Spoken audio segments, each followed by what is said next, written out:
I want to do a quick exercise. Close your eyes. I want you to picture your best friend. Think about what specifically you love about them. What trait makes them them? Now open your eyes. I don't know what each of you came up with, but I'm pretty sure I know what you didn't come up with. I'm pretty sure none of you thought, what makes Jim Jim is the fact that he's 6'2" and a redhead. I'm guessing you chose their inner qualities, their sense of humor, their generosity, their intelligence, qualities they would have no matter what they looked like. There's one more quality I'm pretty sure you didn't choose: their race. Of all the things you could list about somebody, their race is just about the least interesting you could name, right down there with height and hair color. Sure, race can be good source material for jokes at a comedy club, but in the real world, a person's race doesn't tell you whether they're kind or selfish, whether their beliefs are right or wrong, whether they'll become your best friend or your worst enemy. I used to dream about opening restaurants from New York to California. Now I'm up all night trying to schedule staff across multiple time zones. But over the past 10 years, our societies have become more and more fixated on racial identity. We've all been invited to reflect on our inner whiteness or inner blackness as if these racial essences define who we are. Meanwhile, American society has experienced the greatest crisis in race relations in a generation. Gallup has been asking Americans how they feel about race relations, and this chart is the result. So as you can see, between 2001 and 2013, most Americans felt good about race relations. Then both lines take a nosedive. It's no exaggeration to call this one of the greatest crises of our time. And clearly, we need new ways of thinking about race if we're going to reverse this trend. So today, I'm going to offer an old idea, but it's an idea that's been widely misunderstood. You've probably heard it before. It's called colorblindness. What do I mean by colorblindness? After all, we all see race. We can't help it. And what's more, race can influence how we're treated and how we treat other people. So in that sense, nobody is truly colorblind.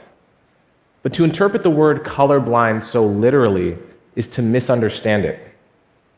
Colorblind is a word like warm-hearted. It uses a physical metaphor to capture an abstract idea.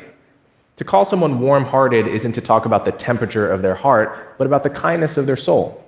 And similarly, to advocate for colorblindness is not to pretend you don't notice race. It's to support a principle that we should try our best to treat people without regard to race, both in our personal lives and in our public policy. And you might be thinking, what's so controversial about that? Well, the fact is, the philosophy of colorblindness is under attack. Critics say that it's naive, or that we're not yet ready for it as a society, or even that it's white supremacy in disguise. And many people agree with these feelings. For example, a few years ago, a young adult fantasy author came under pressure to halt the release of her new book. Why? Because the marketing blurb for the book went like this: in a world where the princess is the monster, oppression is blind to skin color, and good and evil exist in shades of gray. Now that one sentence clause about oppression being blind to skin color, describing a fantasy world, mind you, was enough to provoke an online backlash. Now, part of this reaction to colorblindness is actually the fault of its advocates. People will say things like, "I don't see color," as a way of expressing support for colorblindness. But this phrase is guaranteed to produce confusion, because you do see color, right? I think we should all get rid of this phrase and replace it with what we really mean to say, which is, I try to treat people without regard to race. Now that said, most of the pushback to colorblindness comes from critics who misrepresent it as somehow a conservative idea. Now, this could not be further from the truth. The philosophy of colorblindness does not come from conservatives. It actually comes from the radical wing of the anti-slavery movement in the 19th century. The earliest mentions of colorblindness come from Wendell Phillips, who was the president of the American Anti-Slavery Society and a man whose nickname was Abolition's Golden Trumpet. He believed in immediate full equality for Black Americans, and in 1865, he called for the creation of a, quote, government colorblind, by which he meant the permanent end of all laws that mention race. What about the other critiques of colorblindness? Wouldn't colorblindness render us unable to fight racism? Wouldn't it mean getting rid of policies like affirmative action that benefit people of color? I believe that eliminating race-based policies does not equal eliminating policies meant to reduce inequality. It simply means that those policies should be executed on the basis of class instead of race. Why class over race? I'll give two reasons. First, because class is almost always a better proxy for true disadvantage than race. Imagine we picked 10 Americans at random, and our task is to sort them from least privileged on one end to most privileged on the other. Now, there's no direct measure of privilege, so we have to choose a proxy measure.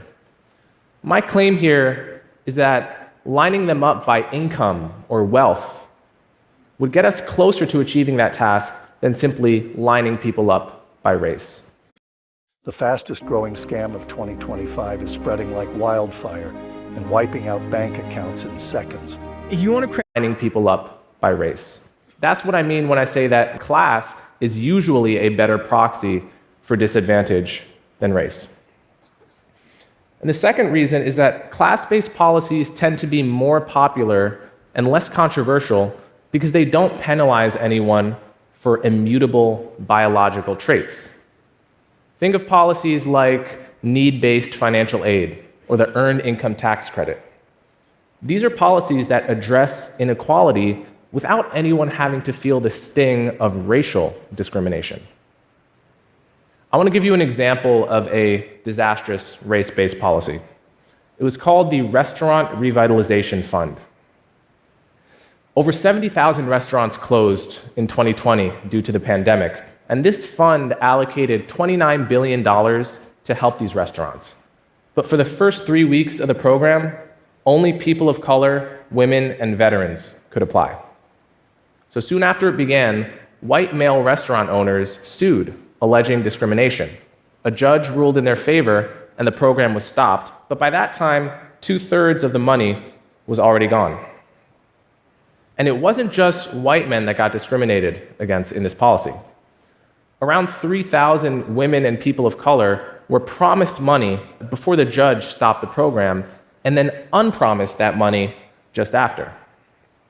And the remaining $10 billion then went to white men who had initially been put at the back of the line. So the net result of this policy was a double dose of discrimination. Initially, thousands of white men were discriminated against, and then thousands of women and people of color were discriminated against.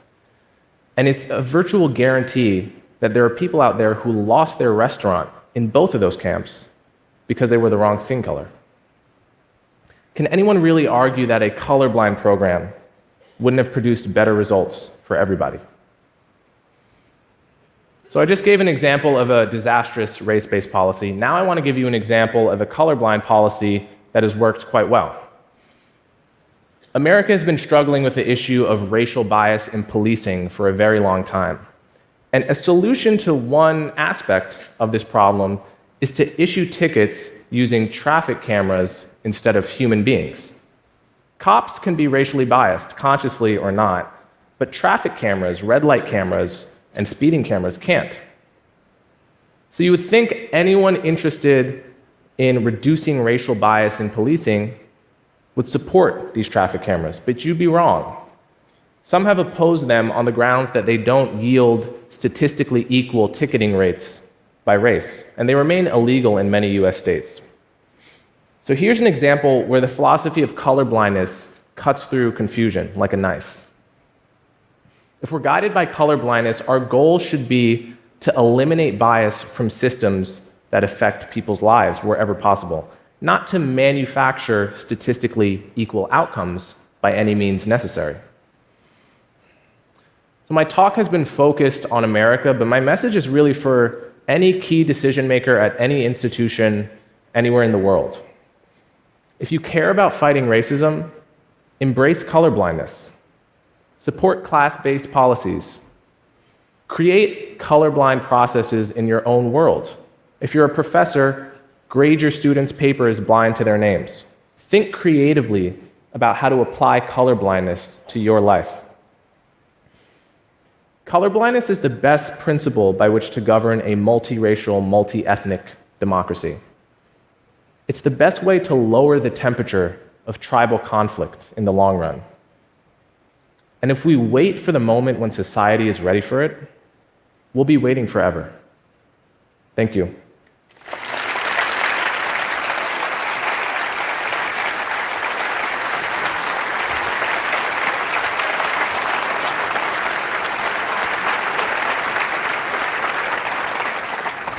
Coleman, thank you for this. You know, Melody Hobson came to TED a few years ago, and she had a very different message for us. She said, be color brave, not colorblind. Her argument was that being colorblind is dangerous because it's effectively ignoring the problem. What would you want to say to her? Yeah, so I mean, one thing I would say is, like I said, colorblindness as a philosophy, that is the goal. That's an idea that comes from the anti-slavery movement, right? That's not an example of ignoring the problem. That's an example of having the best philosophy with which to address the problem, in my view.